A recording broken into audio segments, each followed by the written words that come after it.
दोस्तों, हज़रत फ़ातिमा रज़ी अल्लाह ताला अन्हा की वफ़ात के बाद हज़रत अली रज़ी अल्लाह ताला अन्हो ने 10 साल तक किसी से शादी नहीं की। फिर एक दिन लोगों के इसरार पर आपने हज़रत अकील से फरमाया कि मेरे साथ शादी के लिए एक नेक, पाकबाज और बहादुर खातून को तलाश करें। कुछ ही अरसे बाद शुजाअत के लिए एक मशहूर कबीले की एक लड़की के साथ आपका निकाह हो जाता है और उनका नाम भी फ़ातिमा ही था।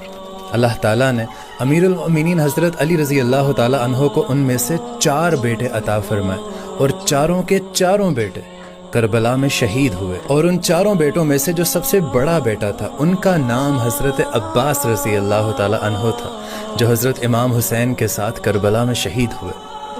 बाप शेर खुदा और माँ उस कबीले से ताल्लुक़ रखती थी जो शुजाअत के लिए मशहूर था।